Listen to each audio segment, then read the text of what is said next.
All right, Sagit, you start. Okay, cool. So thank you everyone for coming back. And if we have people who are new and weren't with us before, we will do a 30 seconds overview. And if we can see the slide where we stopped at. I hope everyone energized from eating and drinking. Okay, so just back into the space of our anchoring phenomena for the week. We introduced that our anchoring phenomena are the river otters, and I showed you a map from 1995 that showed where river otters were spotted back then, and then we talked about that since then, and especially since 2012, people more and more see river otters in our area. And we also show a video that some of you maybe saw also now because we put it there. And so these two data points, where the map and the video were part of our phenomenon.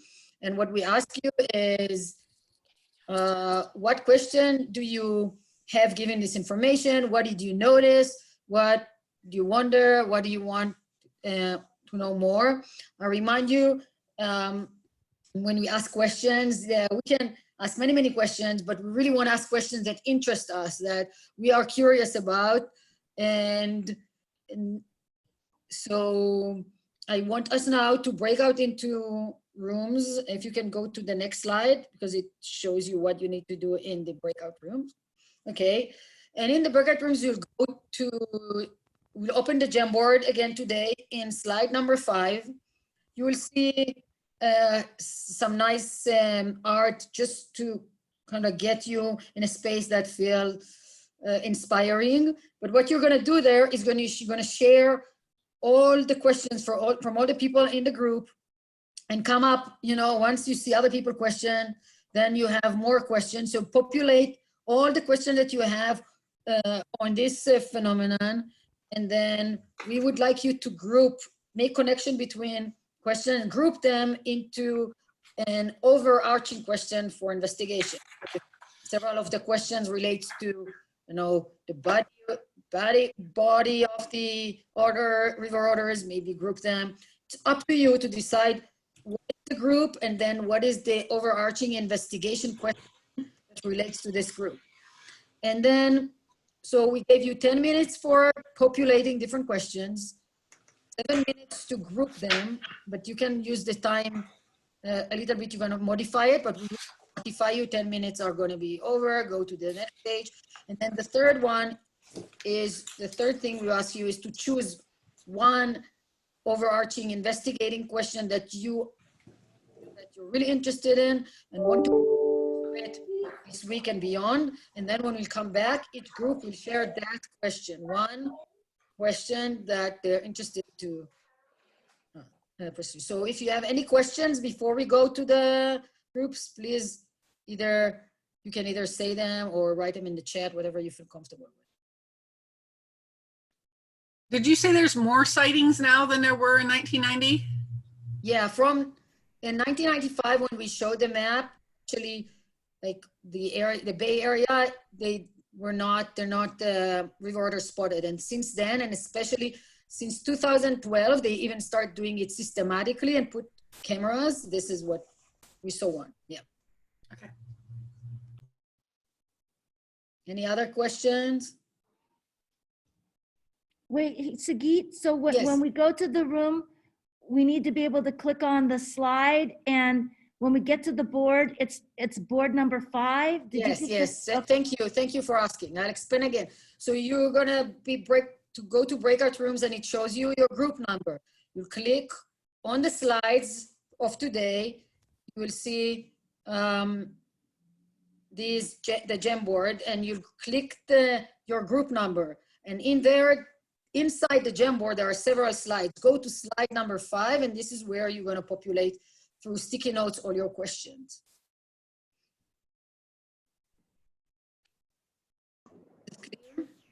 Sorry, quick question. Which Jamboard in the slideshow? I think we've gone through about 3 so far today. Is there a specific Jamboard slide that we're supposed to use? Slide number 5. Slide number 5. Got it. I think all the Who's- Jamboard slides are the same. I mean, I think it's the same groups, just repeat it. It doesn't matter which slide you use, as long as you click on the right group. Got it. Yeah, some of them already populated with things we did before. And so you'll see in slide number 5, you see at the top is different postcards with art, and this is it. But if you just land on one that is clear and you want to use it, you can just.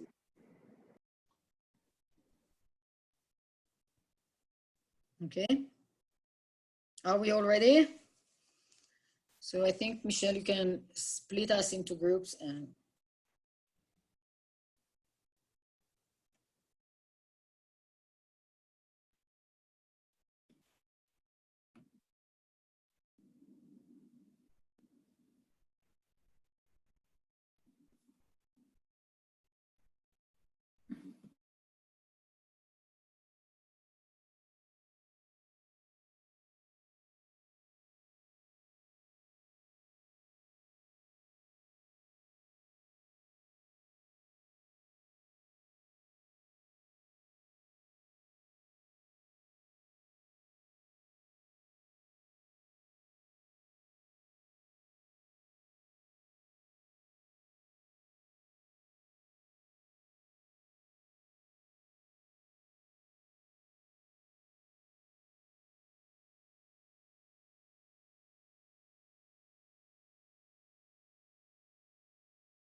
Ta-da! We did it. Yay. Okay, then we have to get to our Jamboard. Okay, so now we're being recorded, friends.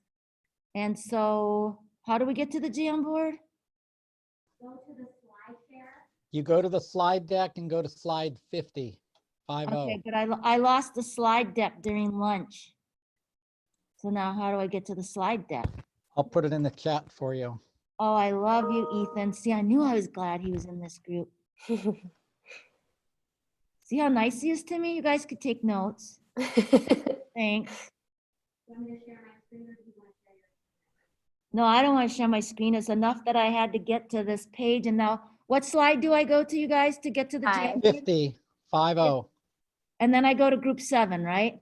Okay. Oh, now Michelle took over the screen and I can't click on it. Michelle. No, I can't get to click on the slide because you took over. Jeez Louise. Okay, okay. Okay, now okay, now I'm to the Jamboard. Okay. And we want number 5, right? Mhm. Correct. No, numbers. Right? For the So we want- Jamboard. So I Oh, the went to Jamboard, we group want 7. We're group 7. But now I went to Jamboard 5 because at the top it says, which questions facilitate expression, experimentation, atmosphere, wonder? Do you guys have that on yours Yes. at the top of your board? Yes. Okay. Okay, so then, do we just put on stickies our questions? I believe so. Okay. Do we want different colored stickies for questions versus wonderings? Oh. Yeah, we could put a little Q on all of them. Oh, so write Q if it's a question and, Well, I think you can turn a wonder into a question. yeah, okay. All right. So what color are we going to use? Are we all going to use the same, or are we each going to pick our own color? I think we're supposed to each pick our own color so that the teacher knows we all did something. Anybody want to call out a color? Blue. What? Green. Blue. All right, I'll be pink. I'll be orange. Okay. All right. Now, on my main board, the Zoom board, I'm getting a lot of black boxes. Are you guys getting that? Yeah, Oh, I am. yeah, Okay. Mhm. because Good. people are closing off their camera. I just wanted to make sure it wasn't me. No, it's nothing personal, Ethan. I'm very sensitive. I see that.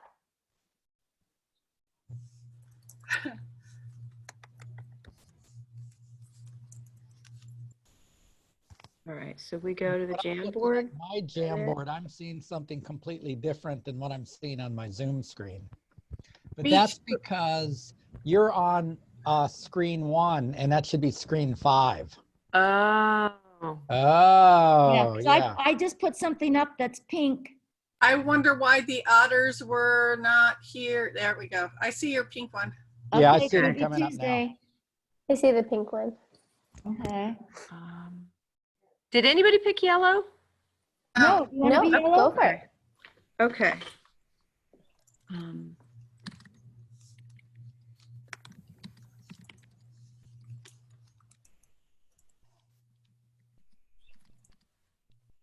Sorry, I'm going to move that.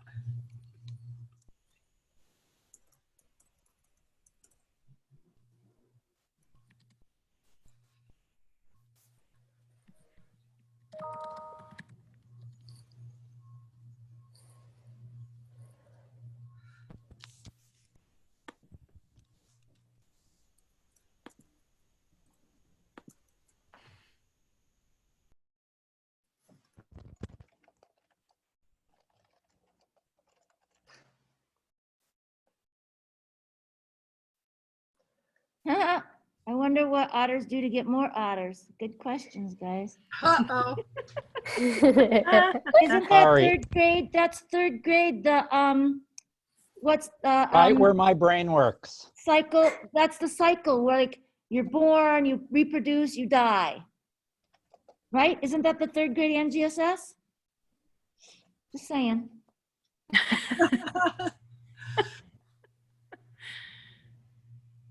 Oh, what's around San Jose? I wondered, I had that question too about what's happening in San Jose. Can I put a star by that to say like I had that question too? sure. Oh, Yeah, I don't know Bigger. how to do that. If You we know want how to to have do one it? that's repeated, we can make the bigger, the post-its bigger. Oh yeah, let's make it a little bigger because I had that, see what's going on in San You Jose. could use your pen tool and just put like a X or a star next to it. Mhm. Yeah, Mhm. yeah.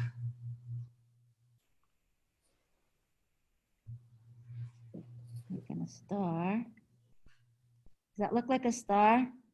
No, it looks Whatever. like something. Whatever. Looks like something. Thank you. Thanks, Ethan. Okay. Oh, and then I wondered how they got down to Sacramento. Like,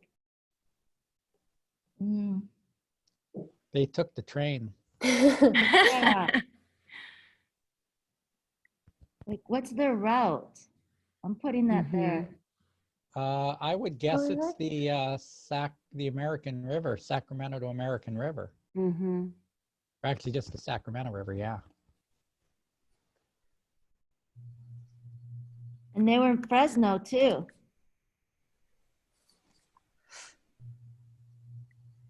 And then what did they say afterwards to take them and categorize? Yeah, let's make categories.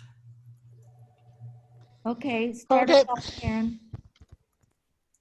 I wonder why the otters, sorry, my screen is, were not here in Marin in 1995. Mm-hmm.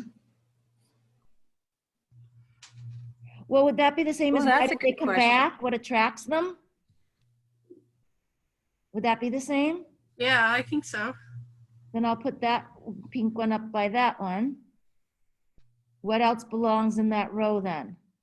Well, how about I wonder how far they travel in a day, because maybe they have been here. It's just that they travel a lot. Maybe they could hide better. Could that? Oh, I'm just drawing lines. That's not what I wanted to do. It's all right. We're figuring it out.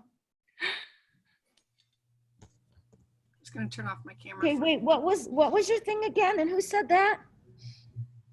That's a good question.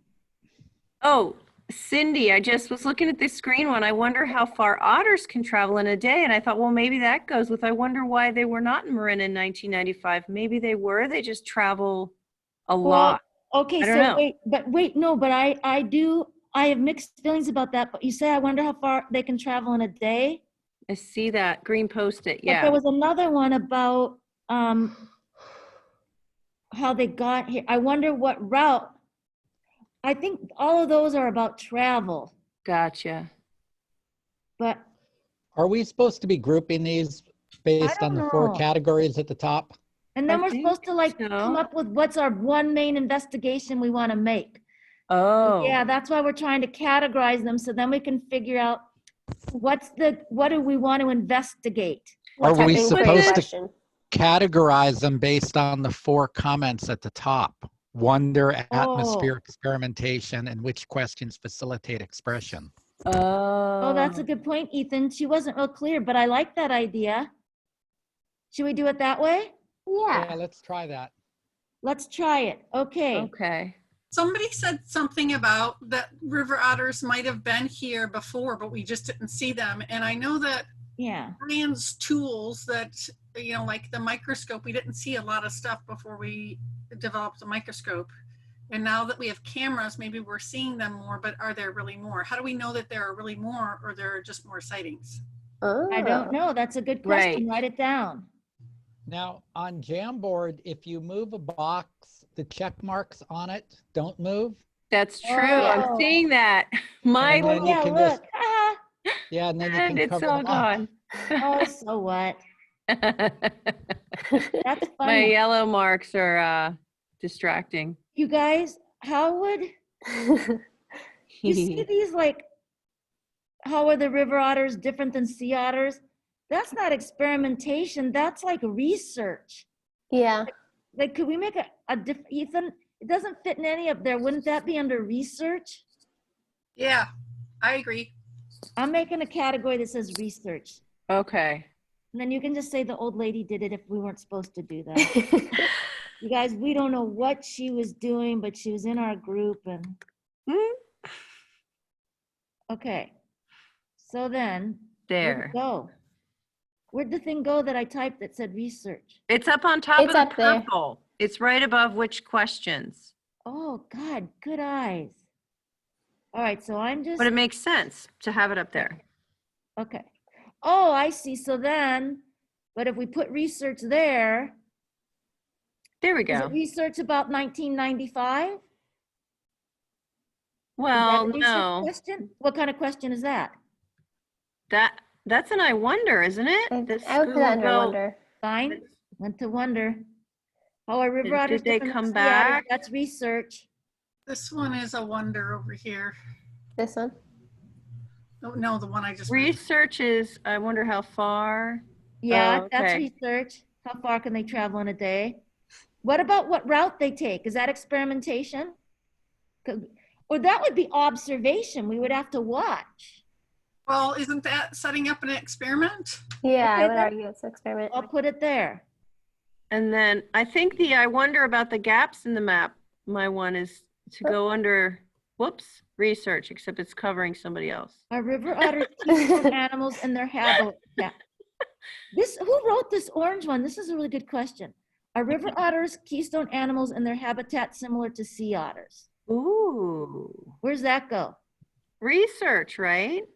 I don't know. It's kind of a mix between research, an experiment, or a wonder. Wonder. No, you can experiment. I saw experiments on National Geographic all about keystone characters, and I can Yeah. see what they Fine, then, eat. experimentation. How will climate change? Oh, there you go. That's under atmosphere. What actions can students take? Is that Should that experimentation? go? That's advocacy. The star got left behind. Well, which questions I don't facilitate know that it's expression? advocacy. Hey, wait, hold the phone. Which questions facilitate expression? Wouldn't that be what actions can students take to help otters? Oh, That's expression, yeah? Advocacy? Yeah, Yeah. yeah. All right. Could we put it up between them up top? Yeah, we can do whatever you want. Right here? or Like- we could put it up on top. Like What? up here, between these two. Hey, you move it. I don't know what you mean. Oh, Groovy Tuesday. Yeah, because that's advocacy. Because we could do both? I don't know. So now the prompt was. Yeah. Read it, Michelle. Read it to us.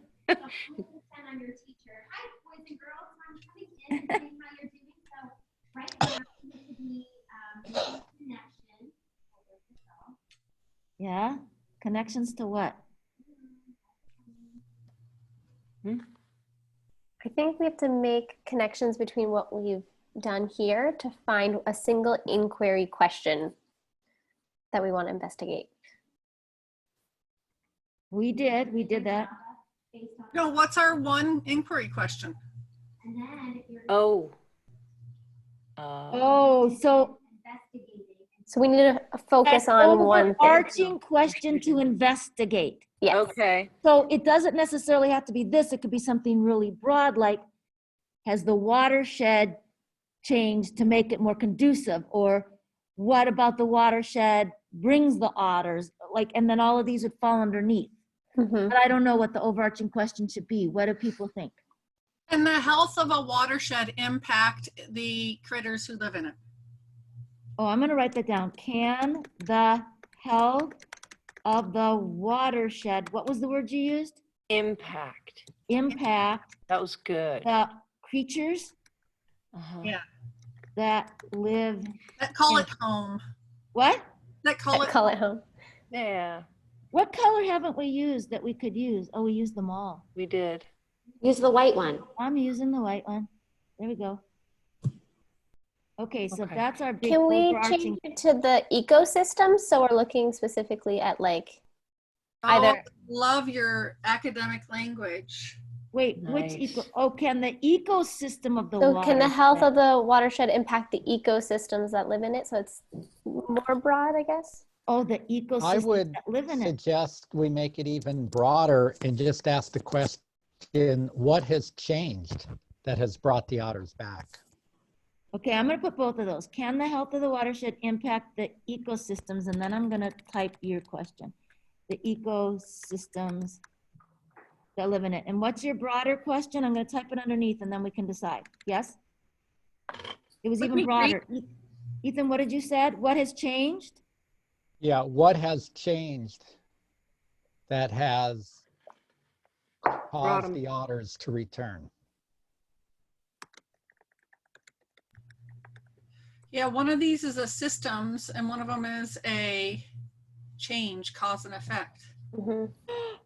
Oh, geez. Okay, let's break these apart. You guys are so brilliant. We'll just make it bigger. Here, let's just make it bigger. Yeah. Fine, fine, fine. Let me move it up. Hey, shape up. Now, but wait. Oh, geez, now look what I did. I did. I like it. I like it. Awesome. Perfect. Perfect. Okay, wait. Can somebody get in there and write after the one a systems perspective and under the other they need to write it was a systems perspective and what was the other one, you guys? Cause and effect. Yeah. Somebody write that because I clearly am making a mess of this. Oh, look. There we go. Just FYI, on a time check, you have about 3 minutes. Okay, fine. Is somebody editing it or do you want me to? Sorry. Oh, I looks like can't it's. I can't get it to do anything Oh, I want it systems, to. I nice. lost it. I don't Oh, see no, it. you did good. Systems, that says systems. Yeah, And then the bottom. I can't see the bottom from my screen. No, I I can't can't either. either. So I think we have to make it a little smaller. I lost it. I don't see it. I don't see the sticky note on my screen anymore. It's there. I just did a little boo-boo, but I fixed it. Relax, friends, growth mindset. I can make mistakes and fix them, okay? Oh, there we go. Yeah, but now how do we see the bottom of the screen? Could somebody make it a little smaller? I don't even know how you made it that big. It was an accident. I can, I think. Oh, I can't grab onto the bottom.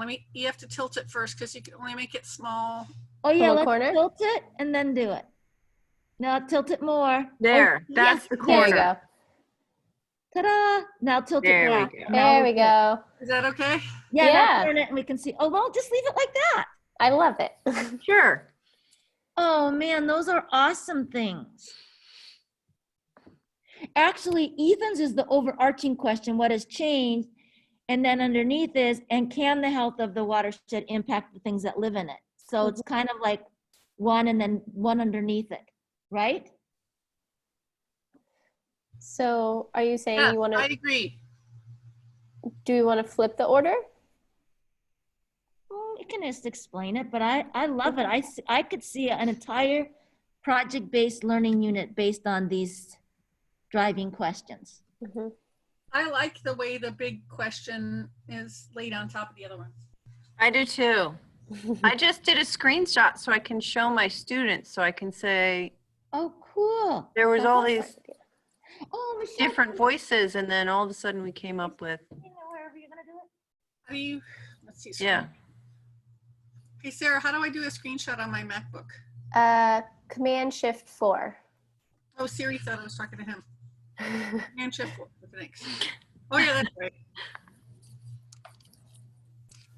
This is You really, will have access to this Jamboard.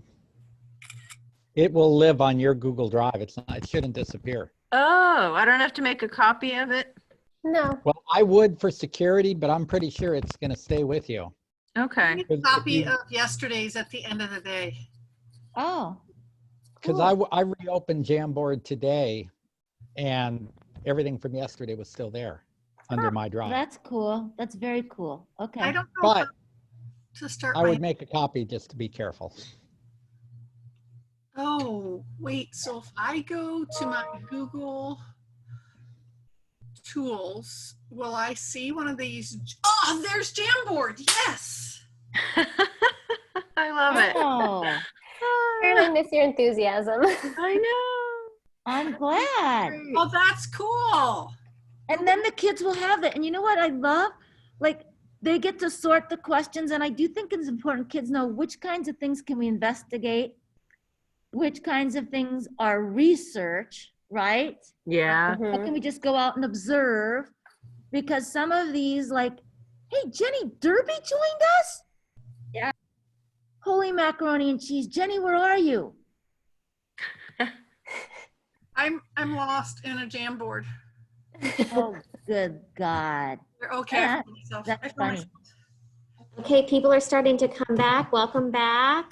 I Jenny, love our why are- Jamboard. Jenny, you seem to still be in all of my Google Classrooms. Why is that? Oh, no, we lost her. She's in an airport somewhere. She was on her way to Portugal. Wow. Yeah, because she's teaching in Spain again this year. Ooh, fun. Oh, Whee! Hi, Sarah. Hi, honey. Look at this. We did a lot of hard work in our group, didn't we? Yes. Woo-hoo. Oh, it's fun. Yeah. I feel empowered, actually. So I want to go back to those questions from yesterday. I feel like my voice was valued. I got to share my ideas. I loved this. Are we all back? I think Yes, so. so, How many we looks started like with? it. cool. So, I don't know how many groups we had. Michelle, you probably know. So let's go one by one and share with us their question. We had 7 groups. 7 groups. So if you can share the question and also type it on the in the chat, so we'll also have it in writing, it would be great. So group number 1, who wants to share?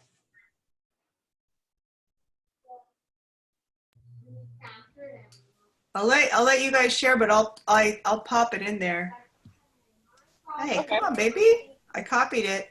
I swear. We were wondering about just family dynamics, about like how long do they stay together and who stays together, and at what age they separate, and yeah, it was a general question, but it was about family dynamics. Yeah. Group number 2. So we had a lot of different kinds of questions. We finally came up with, as our overarching question, that we really wanted to investigate. What changes have caused the river otter population to come into Marin County? Okay. Different question. So I'm interested to hear what group number three had.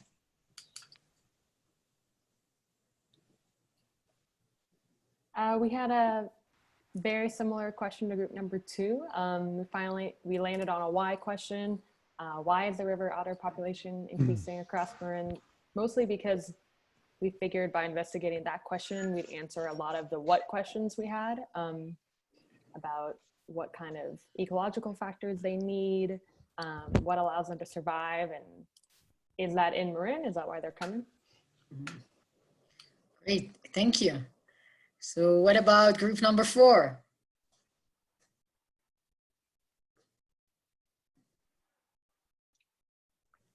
I don't know if we decided like who would be the spokesperson. So we had a real similar question.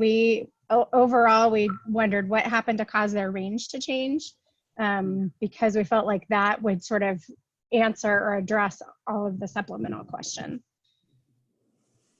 Okay, so we have 1 question so far on family dynamics and 3 about changing movement. Let's see number 5, group number 5.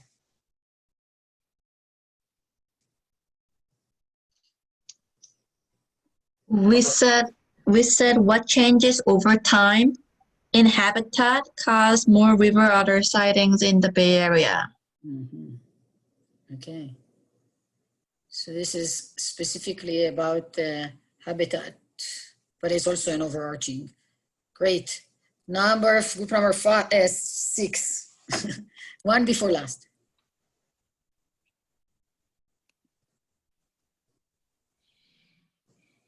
I'm happy to speak for our group. We kind of hovered around 2 main themes of how like accurate or up to date is the otter distribution data. And then also kind of like what do otters look for? What do they need? Kind of like what about them allows them to be like successful in their environment. Okay, so it's about the process, the investigation, and also about the phenomena itself. So interesting. So, and our last group, number 7, I think it's the last, yeah? Who's going to share there?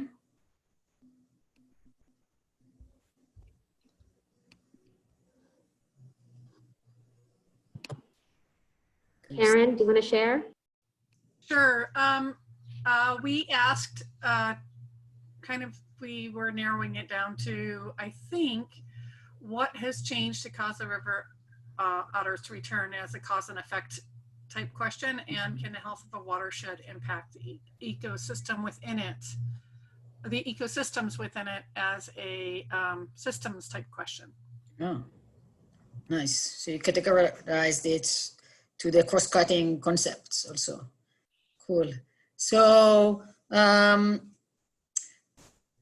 this is the end of this session, and we ended with questions and investigations, and we have later we do some engineering design, maybe answer some questions, but we also have tomorrow, so it's Wednesday, Thursday, Friday, to keep investigating these questions and getting maybe come up with new questions or small sub questions or answers. So thank you so much for doing all these activities and participating. I know it was very hard before our lunch, and it's not always easy after lunch.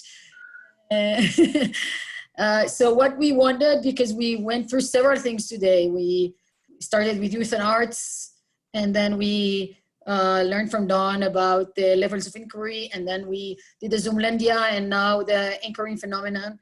So I think it's a good time now to do reflection. So we are going to go, you can show us the slideshow, Michelle, please. Thank you. So we will we will do another breakout rooms, and we will remind ourselves again of what the things that we did today and that captured our attention.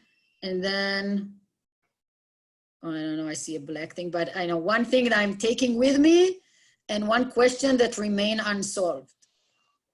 Okay? So, yes, there are gray squares on the screen. So I'll just repeat it. Remind ourselves of the sequence and what we did, because probably different people, some people weren't here for all of it. So just quick reminder. And then one thing I'm taking with me and one question that remained unsolved. And Michelle will give ourselves 3 minutes. Do you want them to go back into the same groups? It's fine to go to any. Okay, great.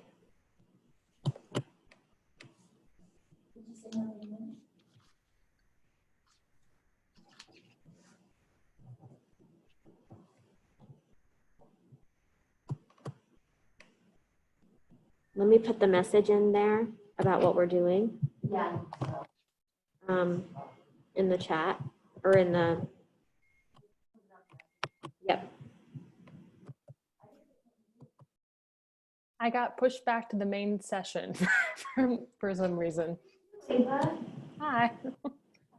You should be in the 7th. You should be in breakout room 7. So what? You should be in breakout room 7. I was in a breakout room 3 and then it ended. Mine did the same thing. I went to breakout room 1 and then that pushed me back here. You know what? It looks like it opened it and then it closed it. Okay, we're gonna try this again. So I have to wait till 9 seconds until everybody comes back. Oh, is everybody? Also, no worries. Okay, here we go. Open rooms. Okay. You're going back. Okay. Okay. That was short. That was like 1 minute. Short and sweet. You're so sorry. You're going back. Or you're putting us back in our group? Yes. We came back soon. Oh. Like, what happened? Yeah, For some reason it closed it. Yes, for some reason it closed them back up again. So if you could go back into your rooms, that would be terrific. Sure. You have to How give much time is there supposed to be? We're gonna say around 3 to 4 minutes. Okay. Are you able to throw us back in there, or are we supposed to navigate? Did everybody get thrown back? Okay. Yeah. My whole group came back at least. Okay. I think we had 40 seconds.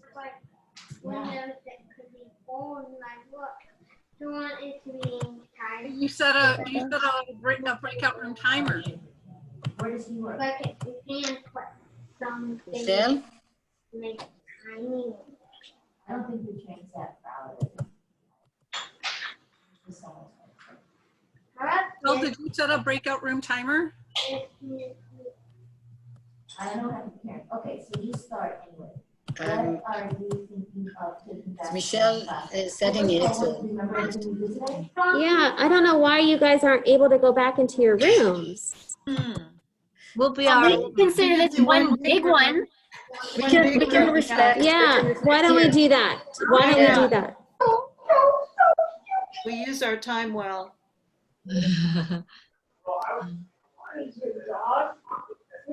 Well, I'll start then.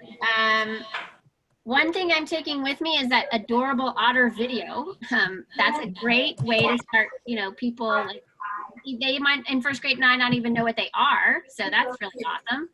And then one question that's unsolved is, well, I don't know anything about river otters. So there's lots of questions that I have. In order to scaffold first graders learning, I need to learn more about sort of their habitats, their behaviors, and all that stuff to, be prepared. I'm curious. The one thing that Sarah and I started talking about was, I wonder how you get the same people in the breakout rooms repeatedly. When I was setting up breakout rooms in the spring, I could either have them automatically be groups, be grouped in a group size, or I could assign them one by one. And so how do you get the same group time to go into the same room? It looks like when you go into Zoom, Uh-huh. when you sign up, it'll say breakout rooms, and then it'll do like a Excel spreadsheet. It'll ask for a spreadsheet, or it'll do it manually, and then you can do it manually. But I haven't tried it yet, Karen, so I can't speak to it. But that's my understanding, is that if you have a spreadsheet, it could do it. But that's really good. You know what we should do is I should put a video on about breakout rooms, because I did see something on YouTube. It was like a 6-minute video of a person teaching you how to do breakout rooms. Okay. So that's a great idea. Zoom.us has all kinds of training videos. So that's why I don't do that. Are you making it right now? What else will you take back? I'm going to take the Sea Otter thing back, and I'm going to take Jamboard back, because I finally hit the threshold in that last breakout session to understand how I can, as a teacher, use Jamboard. It takes me a little while to process, and that was so cool. When we were playing with it, you know, like 2 people were grabbing the same sticky note at the same time, and it expanded it, and we really liked how that ended up looking, because it overarched and layered our driving question on top of our little questions, and it was just visually really cool to see how all these little ideas culminated into one bigger idea, literally. Yeah, I was going to say, I'm definitely going to take Jamboard as well. I think it brings back the collaboration that we did in the classroom, where, you know, kids can have a voice with the drawing, with the emotions, with the Post-its, questioning, all those things. I feel like Jamboard will be a good collaboration tool. Has anyone tried breakout rooms with younger students without an aid, Mimi? Yeah. Yeah, no, little kids they love breakout rooms, but they might draw a picture of themselves, and then you just ask them, okay, when you're going to go to your breakout room, you're going to talk about that picture with, you know, that group of 4. We used it mostly for reading groups in the spring, but I mean, they love them. So. What grade do you teach, Mimi? First. That would be a great narrative introduction, how you work with a writing partner. Yeah. Because that's how writing starts in with Lucy Calkins in kindergarten. Yep. You can share your ideas before you write the sentence. You know, what do you know about otters? That could be your breakout. That's a great idea. I teach first grade too, and I've been hesitant to use breakout rooms for anything. Well, they love it. They totally love it. So awesome. Like what I do is gather background knowledge on something like river otters. Do you know about otters? If you know anything about otters, say it in your breakout room. The problem is if they know nothing, if they haven't watched the video, it's silent. Yeah. They can always see something and then share something they noticed or something they wonder. Do you give them like just 1 minute and then bring them back or something? Yeah, after a minute, I tried like 2 or 3 to start, but when it's something new, they just don't have enough to say. And especially this is a whole new group, a whole new community. They don't even know each other. So they're going to be kind of shy. Thank you.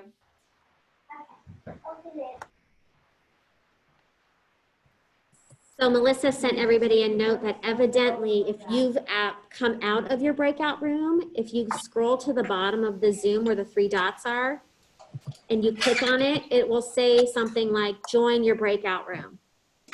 So something we learned. Wait, where does it say that? Where? So if you scroll down to the bottom where where it says share screen reactions and then it has more, the 3 dots, and then when you click on it, when we're in a breakout room, it will say join your breakout room. Oh. I never knew that. Where it is. No, most of the time when you join a breakout room, a thing comes across your screen with a big You say join. That says join. And actually my kids know that at first. And so like one kid got left in the main session and I was trying to figure out why. And it's because she didn't push the join button. Right. Yeah. I'm kind of curious if that goes by devices though, because I've been doing this with my church, and some of the older folks, they don't get to see the button. They're like, what button? So I don't know if it's because they're older or their computer doesn't have everything. device. It could be the level of the account. I still don't have the 3 dots at the bottom of my screen like you guys are talking about. No, it's not. There's no 3 dots at the bottom. It's on your own. Yeah, on my own. But when I click on those, it doesn't say anything about breakout rooms. Me neither. No, It might, but I think it does, or it might if we're you're in in one. breakout rooms. I think so. And if I was going to say, if a group of us wants to stay at the very end and just test it out, that might be a good idea. This is I'm all just a curious. very good reminder that the kids also need like a lot of guided discovery time in these things. Yeah. And the grown-ups too, thanks. Will this morning's presentation be available by video? Yes, it's right now it's processing. So it should be up on the website later this afternoon. Terrific. Okay, so are we ready to switch gears and go to the engineering design process? Okay. So, Yes, we are. Okay, we're gonna share the slides again and right to the sunset with engineering design process. There's different like black things on the screen all the time. I hope it will be fine. Yeah. Okay, so we can go to the next slide.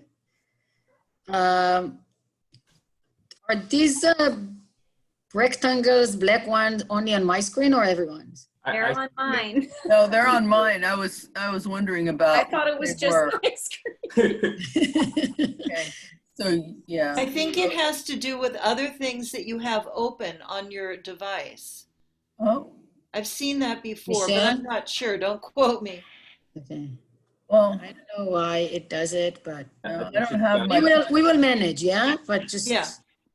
yeah. We're good. So people also have the slides they can open, but we'll work with it. So if you put us back and okay, so the next hour we're gonna talk about the engineering design process very quickly. We'll go over some ideas. We will introduce you to the Bay Area Discovery Museum version for younger from TK to 5th grade version of the engineering design process. And we will most of the time facilitate hands-on learning. Our way of trying to figure out how to do hands-on learning through Zoom. So definitely, as Aileen said in the first day, we are all experimenters. None of us are experts in this. Some people are more experts than others, but at the end of the day, you all gonna go to work with your kids, so we need to make it work. So whatever we experience today, the feedback, ideas, modification, we can share with each other, and hopefully we'll have some things that we can do with the students. Let's go to the next slide. Okay, to kick us into the idea of engineering mindset, we have a video for you. Your oxygen tanks are stir. Roger that.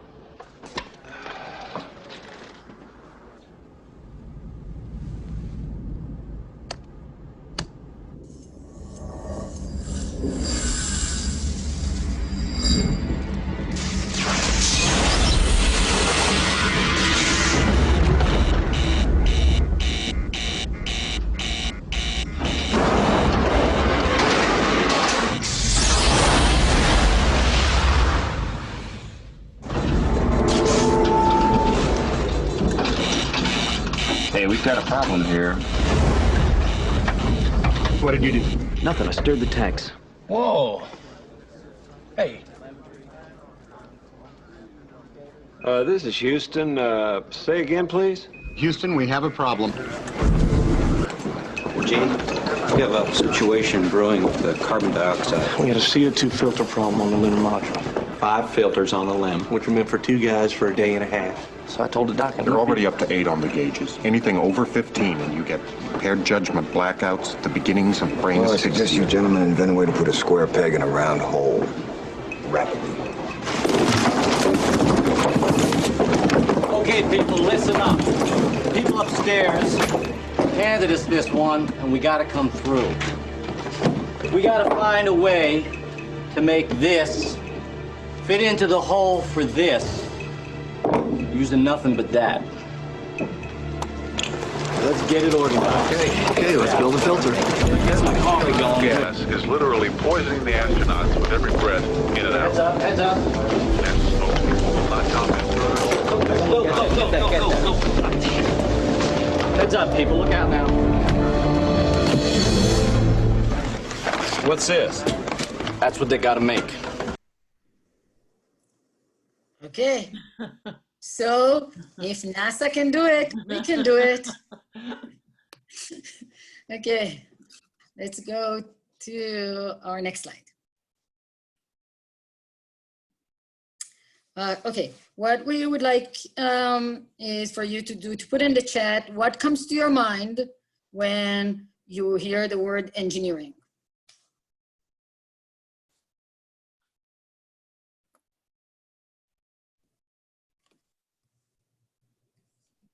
And Ruben will help us. Starting off from the top, says duct tape is awesome, creative problem solving, building, creativity, yes, tools, drafts, and more drafts.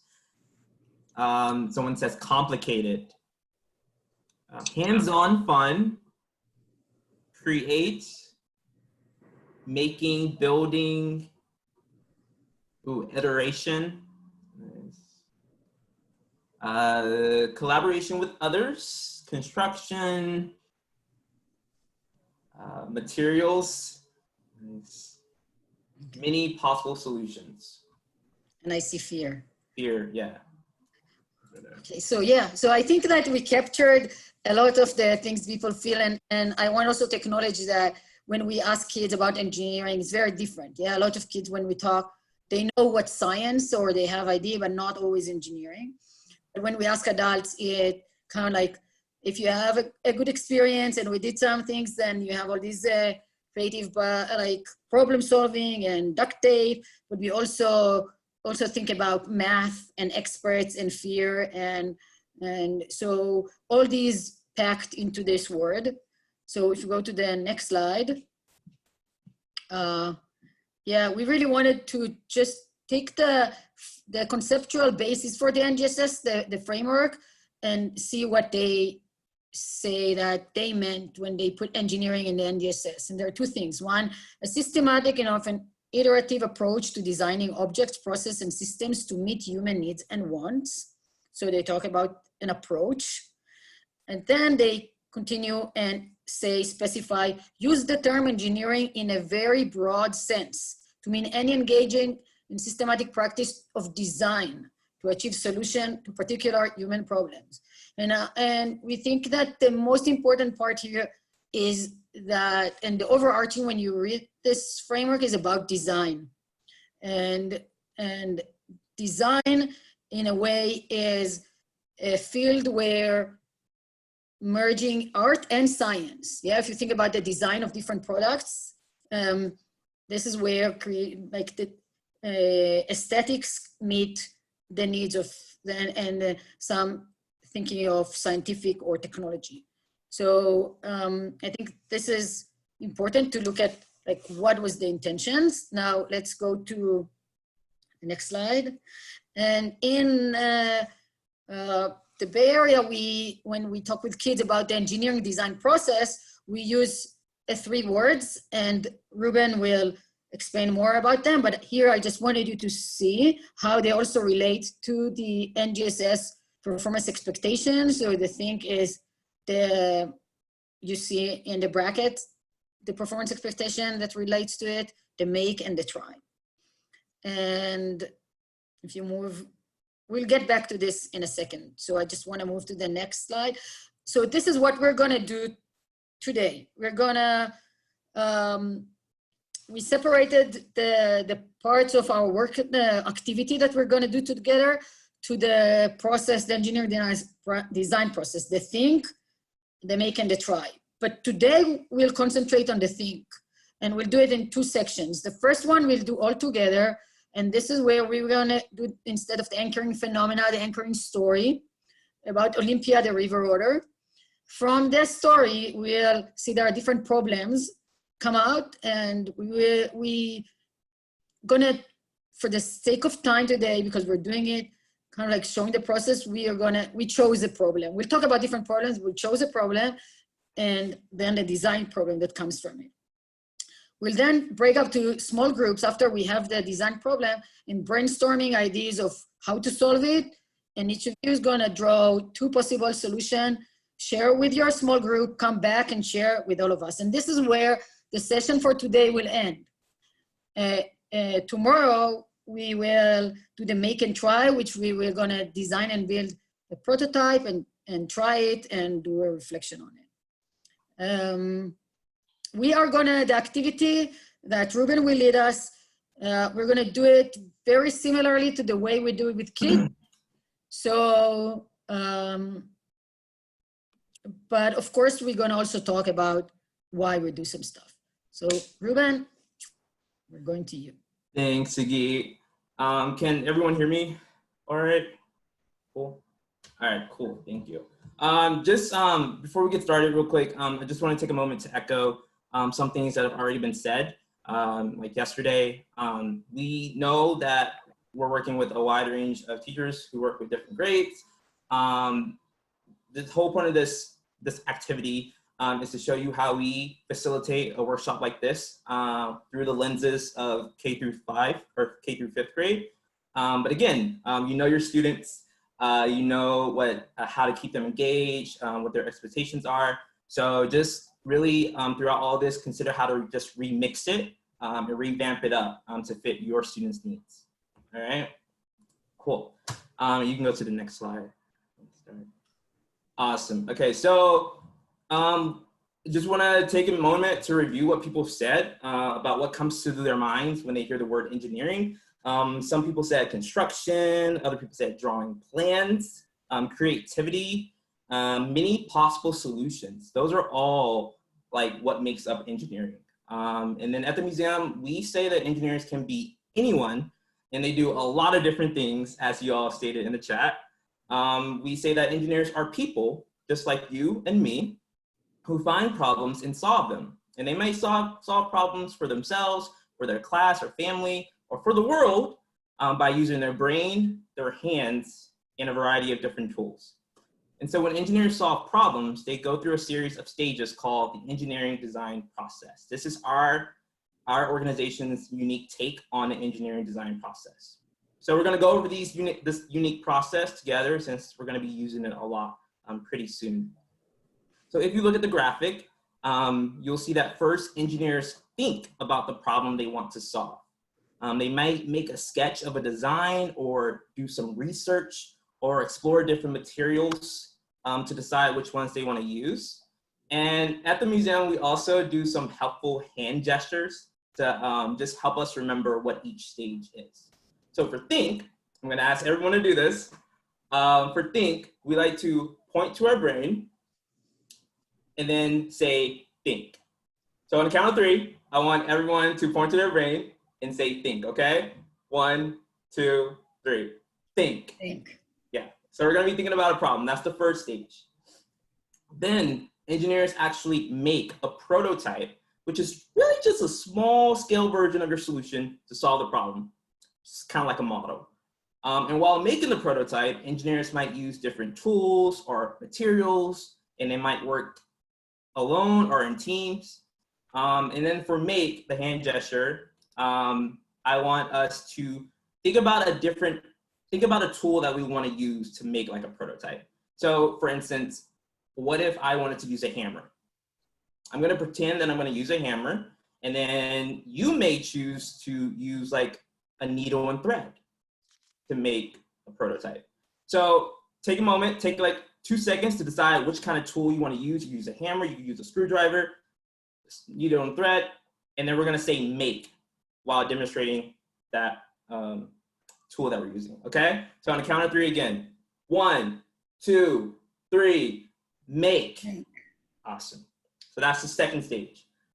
The last stage, or one of the most important stages, I think, is after they build their prototype, engineers then have to try it out and observe to see what happens. And for that, since I don't know how my prototype is gonna work, because I haven't tried it out yet, I'm just gonna shrug my shoulders and say try. Can we all do that on the count of 3? 1, 2, 3, try. Awesome. So I have an important question though. By show of head nods, so nod your head yes, nod your head no. If their prototype ends up not working the way they planned, do you think the engineers give up? Nod your head yes or nod your head no if you think they give up. No, they don't give up. Okay, so what if their prototype does do what they wanted it to? Do you think the engineers say, all right, I'm all done, it works? Nod your head yes, nod your head no if you don't think that. No, that's not how it works. So if we can just go back up to that graphic on the presentation, you'll see something really special.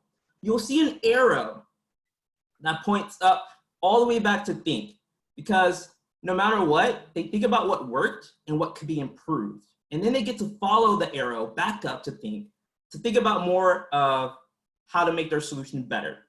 Then they can build and change it, try it out again, think about what could be even better.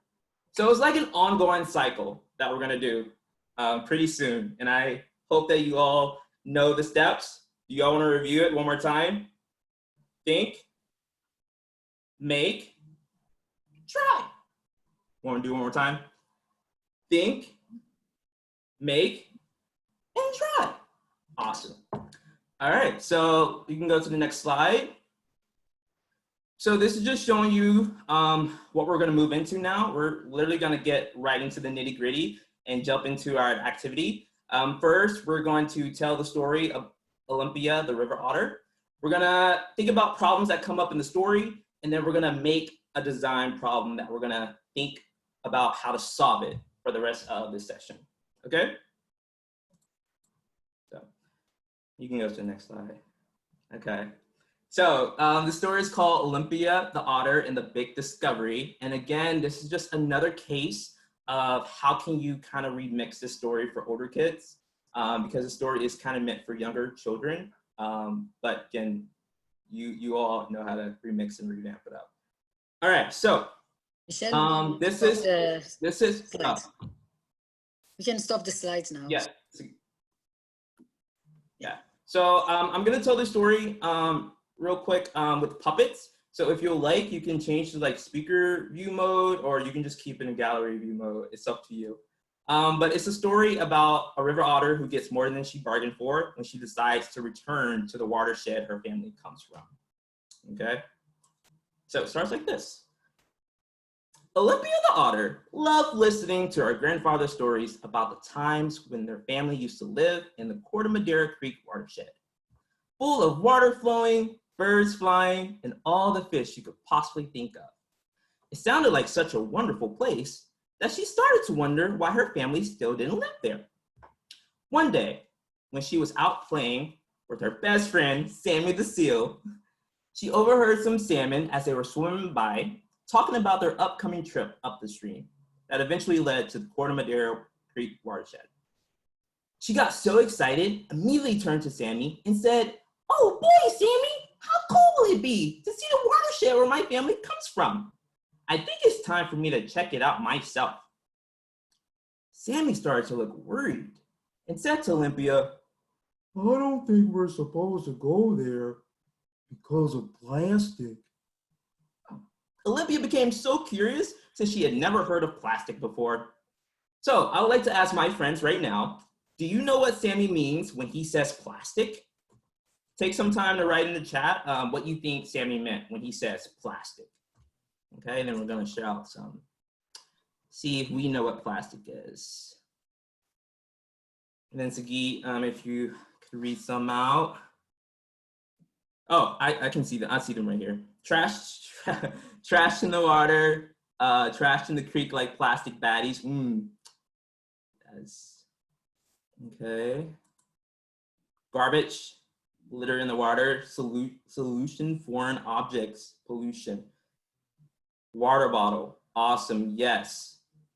I think those are all great examples of plastic. So let's see what Olympia thinks plastic is.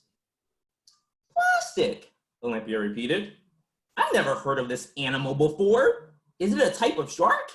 She asked Sammy. I don't think so. Is it some kind of sea monster? Not really. A human? Maybe. Then what is it? Sammy shrugged his flippers and said, I'm really not sure, Olympia, but someone did tell me that some plastic sits all the way at the bottom of the ocean and other plastic can float and change shape. Olympia became even more curious about plastic and decided that she would go and see for herself what it was all about. The next morning, let's put Sammy down, Olympia headed out following the salmon. So my friends, I'm gonna ask everyone to pretend that we're going on an adventure with Olympia. All right, so can we all pretend to swim? We're swimming, and we're going back to Corte Madera Creek. Awesome. So Olympia and the salmon swam and rested and swam. The trip had made her so hungry that she felt like she could eat an entire crab. Once she got there, she saw something in the water that resembled a crab. She swam super fast to catch it, and in the water, once she did, she took a bite, but immediately knew that something was terribly wrong. There was something stuck on the crab, and she suddenly became trapped from the mysterious object. She tried so hard to break free, but the object wouldn't let her go. She couldn't move, and eventually she felt so exhausted and frightened. So, my friends, how would you feel if you felt like you were trapped by something? Can we pretend like we're stuck like Olympia and we're trying to break free? Maybe like, can you pretend like you're trying to break out of your box, your Zoom box? Can you stretch all the way up? Can you try to get out of it? Let's try hard like Olympia. All right. But suddenly, luckily, she felt herself being lifted by something else to where she was finally able to break free from the object. She turned to thank whoever had finally saved her and saw that it was her mom who had a worried look on her face. Sammy told me you were here and I got so worried, her mother explained.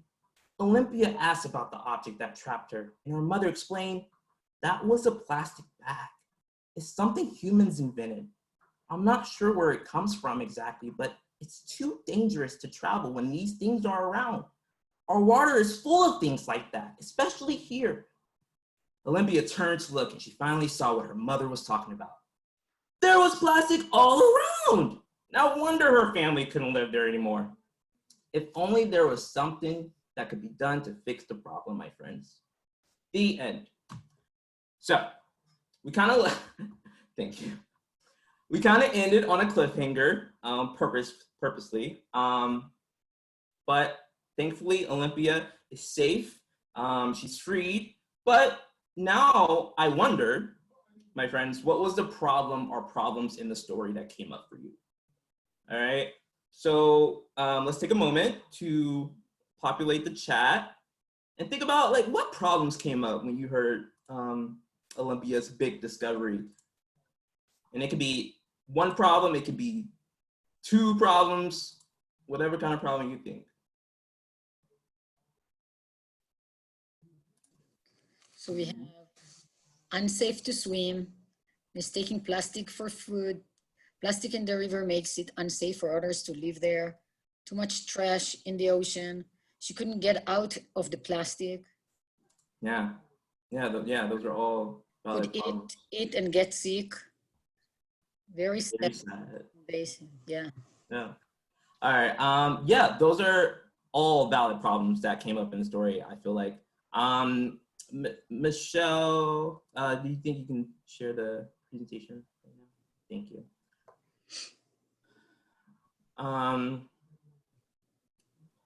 Yeah, just go a few. Okay, so just maybe one more. Awesome. So as you all called out, there are several problems that could be in this story.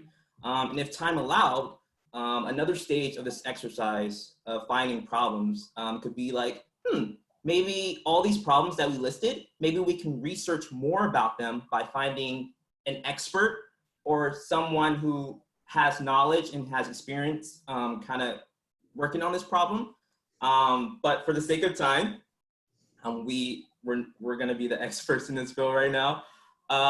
And so the problem today that we've chosen is that this problem of trash, this problem of plastic. How can we fix that problem? That way, Olympia and her family can return to the Corte Madera watershed. Okay? So, we go to the next slide. Awesome.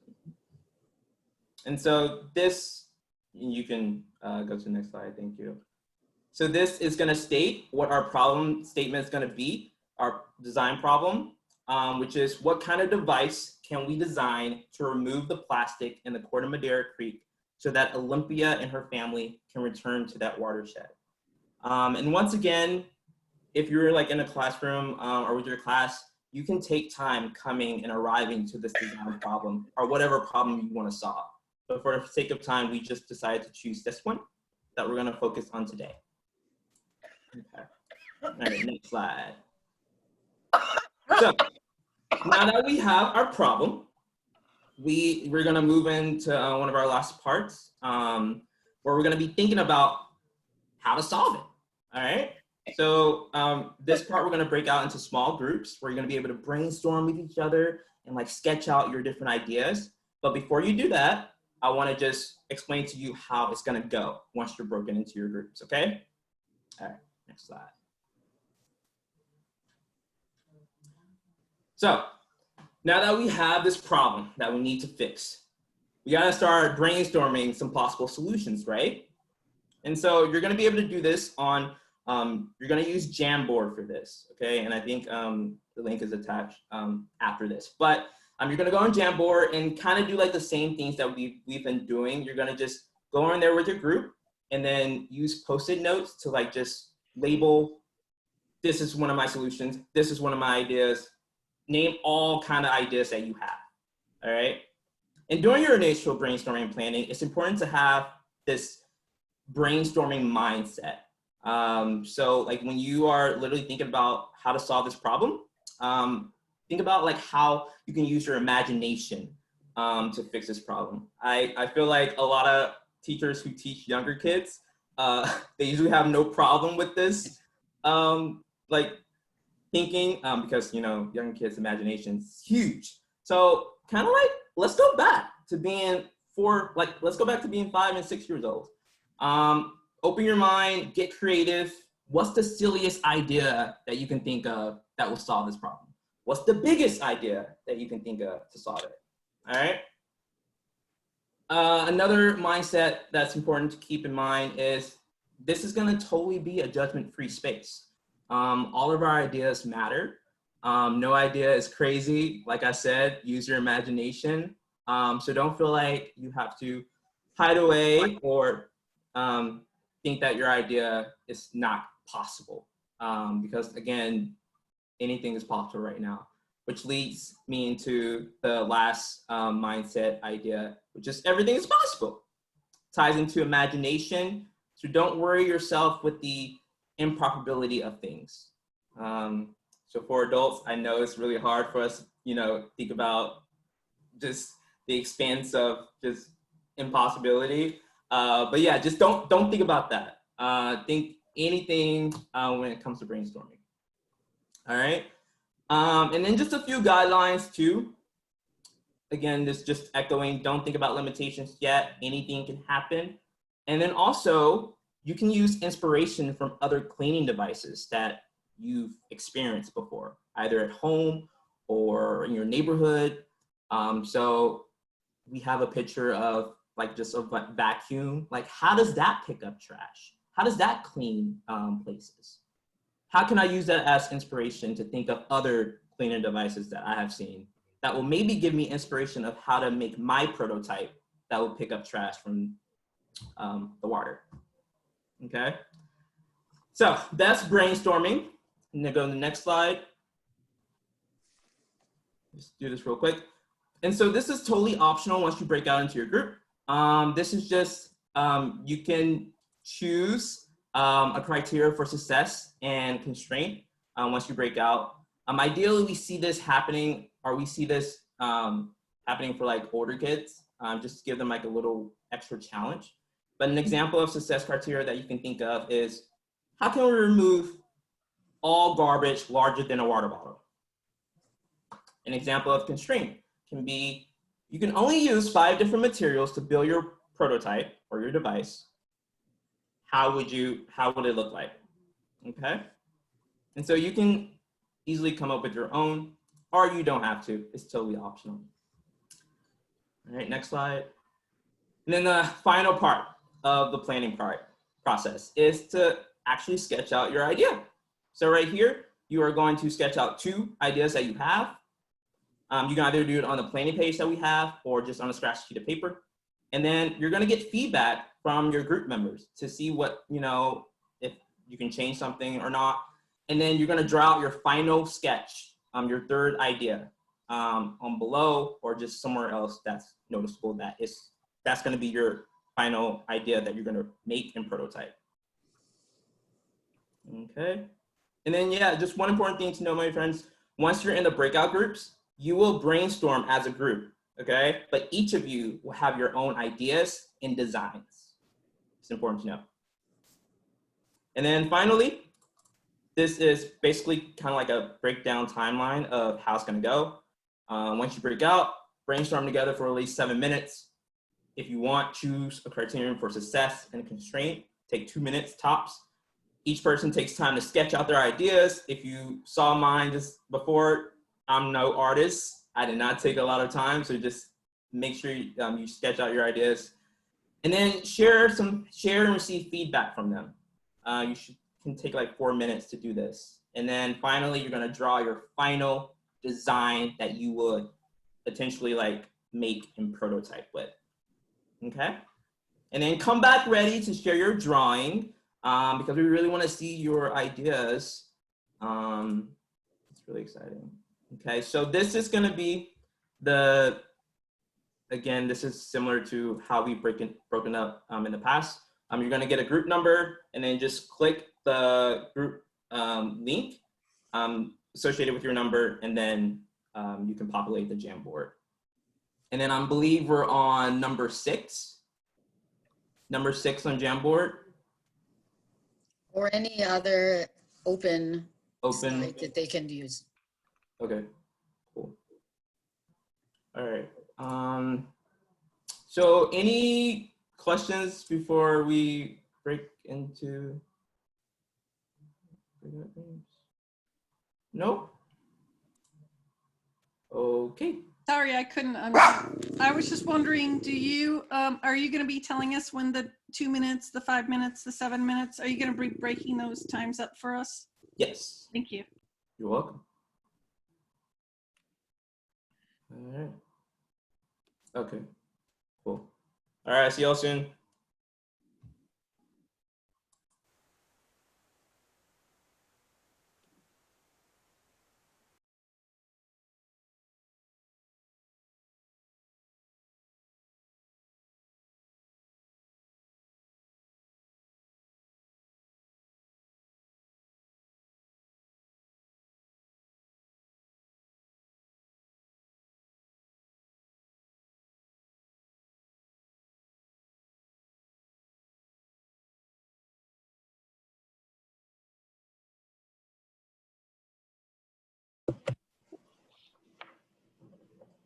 Okay, can you see it? Mm-hmm. Did a visual come to mind of what something could look like to clean up all the plastic? I was thinking about some kind of a netting to pick it all up. Ah. I don't know, maybe attached to a machine. I don't. No. I like that. I can visualize that because something, right? That can, yeah. But I like your idea of netting, like a strainer concept is what. Oh, a drainer. Yeah. I had a similar thought, but I kept thinking of like maybe 3 different sizes. So it's like the first wall could be the bigger holes, and then it could get smaller and smaller. So it's collecting the different size. Oh, that's good. Oh, you mean netting? So it'd be netting that's collecting different sizes? Okay. Different sizes of plastic and trash and so much.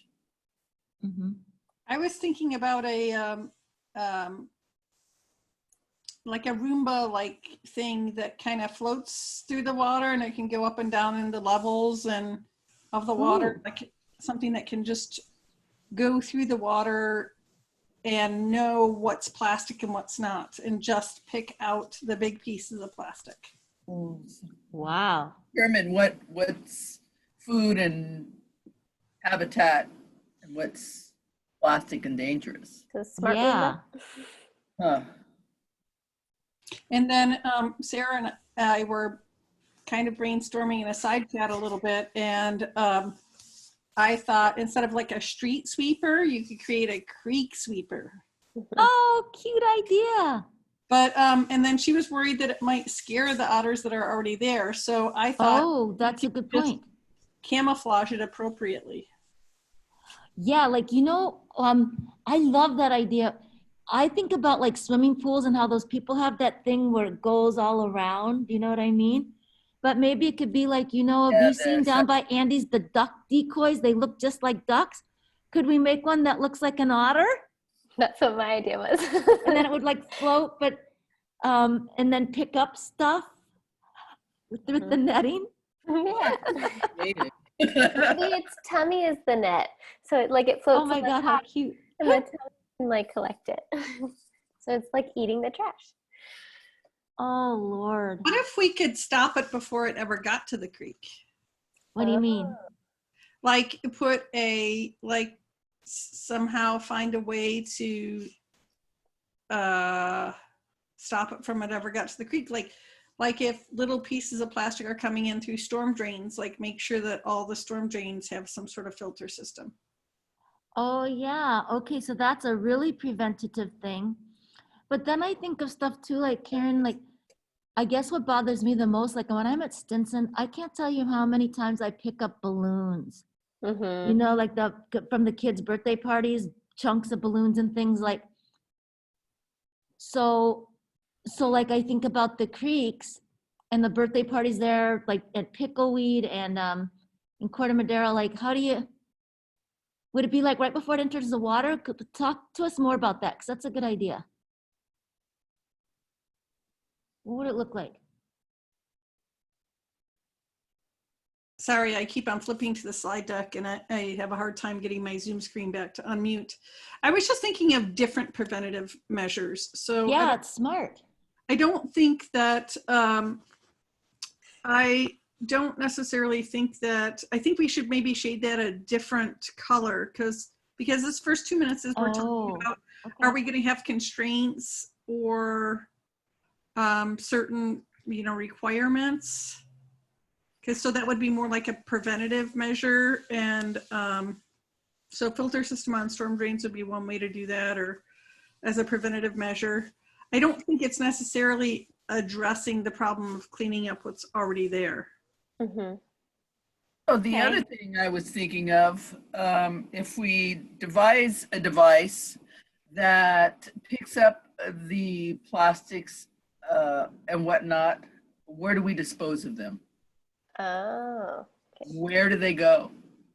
Right? Because that's the issue. We dispose of them in the garbage, then they go through that process, end up in the ocean, storm drains, all sorts of. So after should that also be, there you go. Where would that trash go? That's like in the smart device that.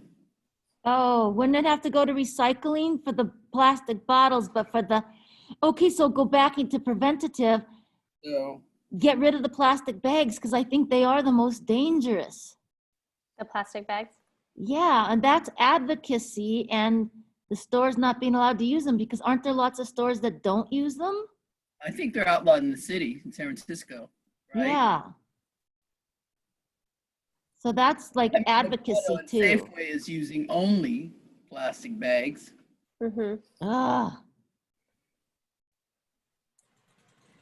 Yeah. But that's still not the machine. We're supposed to be doing the prototype for our machine. Yeah. Okay, so I'm using something that already exists, like, and I think that we could modify it. The Great Ocean Cleanup has an interceptor that runs in rivers around the world to stop plastic from getting in. It's a it intercepts plastic in the rivers before it reaches the oceans. Who has that? The Great Ocean Cleanup. Wow, do you have a picture of it? You can put it in. Yeah, let me get a picture of it. Hang on one sec. Because there's that thing under the sticky, you can do an image. Okay, let me make a pic. I'm gonna get a picture of it. This is a good picture. Oh, the criterion for success. So it's like a boat skimmer, and if we could make that robotic and smaller, it could go up and down even the little creeks instead of being rivers. We'll turn it into our little Otter creek sweeper. Our little Otter creek sweeper. I love that. Yeah, that was Karen's. Okay. That was very creative. It's gonna be fun. One of my kids said that you could then take the plastic, because we were working on water and oceans last year. Yeah. Unit, and one of my kids thought it would be a really good idea to mix plastic in with, like from a material science standpoint, to create a more durable roadways. So like to mix it up with other things like concrete to I thought that was pretty ingenious. As reusing the plastic? Yeah. That's a cool idea. Turn it into roadways. Because it doesn't decompose. Kids are smart. They are so smart. So wait, I like the idea and I will put it on a Post-it, but going back to our prototype, how, if we want to include that idea of how are we going to get the garbage that is collected to a facility to reuse it, what do we need to include in our prototype to allow that to happen? We need a big giant arm that does the sweeping. An arm that does the I sweeping? thought it was the nets that does the sweeping. Yeah, but it has to be extended on a big arm. Hang on. I got it. The arm's going to have the nets, and the nets are the different sizes. All right, but then how do we empty it? Because it all goes into the stomach. And then there must be something that comes by. How does it get emptied out? That is the compartment where all the trash goes. Yeah, and how big would it have to be?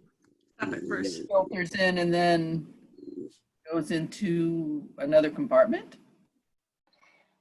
I know this is going to sound silly, but if it's shaped like an otter and it's going in its tummy, maybe because I'm thinking like a vacuum, how there's like little bags that are, you replace whatever, but you could even just like have the tail be the handle for the bag. So then you can replace it with a new one. And that way it's easier. You know how to grab it out. Love it. That works for me. I'm sorry to interrupt you. Because you're not in a breakout room, you're not getting my broadcast messages. So I just wanted to let you know that we're on the third step where each person sketches out their own ideas, and you can spend 5 minutes on that. Okay. But do what you're doing. I mean, do what works for you. I don't feel like sketching it.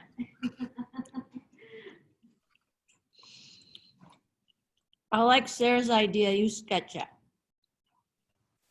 You sound like one of my students, or many of them, all at the same time. Thank you. I'm doing a really good job of role playing, aren't I? Yes, you are. Thanks, Karen. I won't admit that I might be laying in my bed. Now, is it man, I'm tired, Karen. And guess what? I swam around Rats Island in 40 minutes. Wow, that's fast. I figured out the tides. That's a mile. Oh, I forgot we were being recorded. Nope. Sorry, 80 hundredths. Wasn't a mile, 8/10. Eileen, you have to take into account the current, because it's like being on a water treadmill, my friend. And your watch is just a GPS. And so it's not going to take into account that you're actually on a water treadmill. Oh, here it is, intercepting in the rivers. How big is that thing? That's great. Isn't it cool? But the creeks are smaller, so we're gonna have to think about size, like what are the dimensions of this thing? And I'd like to see the internal components. So how does it work? Is it one sketch from all of us, or is Wait, it? Deb, I can't hear you. Why can't I hear Deb? Oh, hold on. My mute on? No. Oh, no, there you go. I got it. I took my things off. Okay. Okay. So is it one sketch from all of us, or is it individual sketch? Oh, no. So what Michelle said is everybody should do an individual sketch. Okay. So you can do yours and then we'll like show them. Thanks, Deb. I want to see your nets. Michelle has Eileen as her screensaver. There's just a lot of bad behavior going around this place. And ours is the one being recorded. Don't forget you're being recorded. I know. Wait, thank God we got Deb in this group.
Okay, you guys, now we're supposed to share and receive feedback.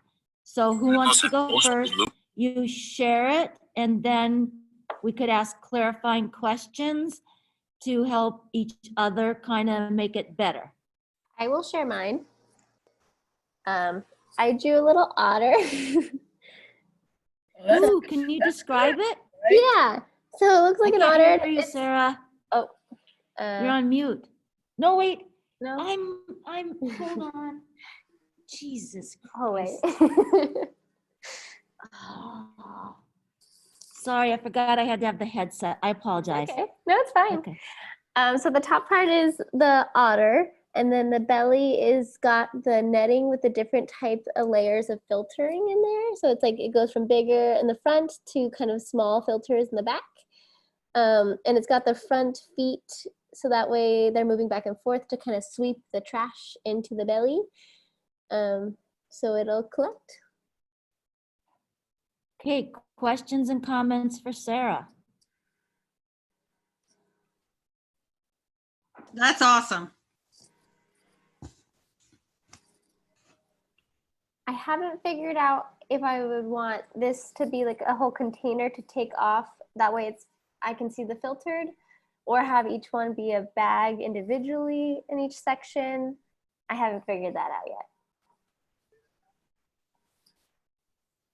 How does it know it's garbage and not like weeds, or like how does it differentiate like the plastic baggie versus something floating? That's a good question. I don't know. I don't know either. It could even have like little claws to like chop up any weed that may, or like chop up any bigger pieces, like a bag. Yeah, I don't know. That is just totally amazing. This is very cool. Deb, do you have one you want to share? I do. It's, Yes. I don't know, just quickly. You see, I was gonna highlight it here. So here's the netting, something like that on the netting, which would encompass his belly, right? And stuff would be sucked in through this netting. This is my little otter. Aww. And the tail would be like the handle. And underneath here would be the belly, even the netting. So we're on the same page as that. The other components, I don't know yet. Wow. So maybe in the hindquarters would be the compartment where everything gets sucked into. And then we'd have to decide how that would work. Yeah. Discuss. I like the idea of that it's going to have a back spot to collect against, because like in the hindquarters? Yeah. I can imagine with my prototype that it would get stuck maybe even in the front and it wouldn't even get to the next filters. Good point. Yeah. I watched a YouTube video on how this thing works. I didn't know, but I put the link to the YouTube video on the green sticky note. Huh. Oh, I see. So like with Deb's model, like what powers it? I would make it solar powered. Oh. Oh, what was Deb? What were you thinking, Deb? What did you have powering yours? The top of it might have a solar. Oh. Right? Because that's what we would need to power it. Is the tail going to propel it? What's going to propel it forward? That's cool. I don't know. I was just thinking of mine too. I have no way of, I was going to use just the natural flow of the water, but it may get stuck. So could the little flippers propel it like, how a marine mammal moves with flippers? So they, also otters have webbed feet. Oh. So they could be like paddles. They could be like paddles. Okay. That makes sense. Karen, you didn't get to share yours. Is yours the same or different than Deb's and Sarah's?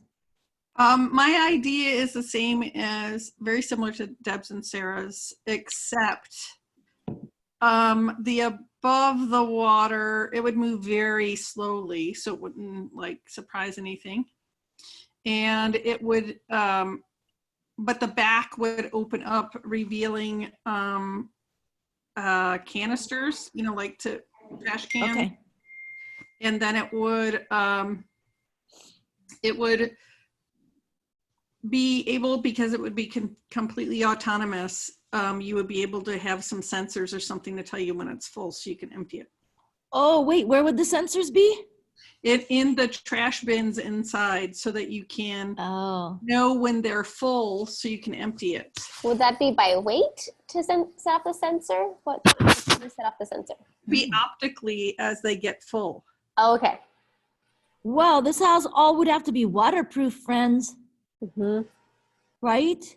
Not necessarily waterproof. I mean, it will be able to get wet, but I think the water should be able to run through. What do you mean? So in other words, as it picks up wet things, there's still going to be water dripping out. And so there's some way to collect the water in the bottom of the belly, so to speak, and it exits toward the vehicle. Well, because the belly's going to be under the water. So in order to get the net stuff in, doesn't the belly have to open up? And then when it does, everything's going to get all wet. I was thinking that more of the trash is going to be going into the front end, more like the mouth. So if you look at the intercepting in rivers picture, see how it has like a little pointy thing coming out the front, and that's where the stuff is going in.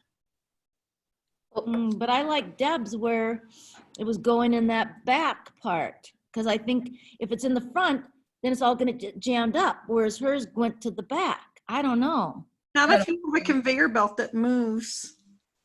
Oh, yeah, Deb could have a conveyor belt in hers to move it to the back. Yeah, to Once it gets whichever in. bin that is empty. It does make sense for it to go in the front of the vehicle. Yeah. And then all right, and then so would the netting be in the front of the vehicle maybe instead of the underbelly? I would think that it would be kind of in the front, but like something swimming with its mouth open. Oh. I agree with you, Karen. I'll see like inside the belly has like layers of like either by height, or so if one section fills over, it could spill into the next one, and then the next and the next. So that way it's still moving, the water's still moving through it and still collecting trash. And it keeps the trash kind of in a compartment versus kind of just spilling out. Mm-hmm. I see that. You guys, thank you. We asked one group to stay in the main room just so that we could record it. And it was major fun because I just like am amazed at their imagination, but also their engineering skills. Like, wow, an impressive group. Did everybody have fun? Sagit, you take over, my friend. Ruben is taking over. Oh, Ruben, take So, over. yeah, we don't have a lot of time, but I just want to ask, like, how was that experience for everyone? Just use the reaction, like the thumbs up and the clap. Use the clap feature if you think you have a strong idea of a prototype in mind. Use the clap feature if you think you have a strong idea. All right, I see claps, I see claps, I see claps. Nice. All right, use the thumbs up feature if you think your idea may still need a little bit more tweaking. Need more work. All right, I see some thumbs up. Yes, it's no worries. Takes time to make a really cool idea. Okay, cool. Okay, and lastly, I don't know if you all had some time to like sketch out a final design, but I just want everyone to like hold up whatever design that you plan to like make a prototype that you want. And then let's see what we all observe. Awesome. Wow. Hold on, let's see. I was trying to screen share on my Zoom box, but I don't think I can. Yeah, it's sharing. Yeah, it's there. It's major cool. Yeah. Nice. I see. Sarah, do you wanna just share out what your idea is? It was so colorful. I'm sorry. I was like really gravitated toward it. Yeah, Sarah, sorry. Yes, you. Oh, I made an otter, so it's gonna not scare the other otters, and its tummy is gonna be the net collecting everything. Nice. That is so cool. I Oh, wow. Oh, I didn't realize I was unmuted. Catherine and our group had the same exact idea, and that was one of our criteria, is that it had to blend in and look like Yeah. Yeah, that's good. Thank you. All right. Well, also, my friends, we're out of time, but if you all want to like jump more into like prototyping and how to like reflect on what you make, Sagit and I are doing this continuation workshop tomorrow morning at 10. But I hope you all had so much fun. It was really fun talking with you all and brainstorming. Thank you, Ruben. That was actually major fun, my friend. And we do want to explain that tomorrow we'll all sign on together and we'll do social emotional learning activities through arts integration once again with Kristen and Kelsey. So that'll be the start of our day. But then we are breaking up because, and we designed this purposefully because when we started advertising, people said, but is it really going to be for kinder and the lower grades? Because a lot of times they get left out. So 'tis why our great friends, Sagit and Ruben, joined us. So they'll continue tomorrow, and that will be the TK to 2 strand.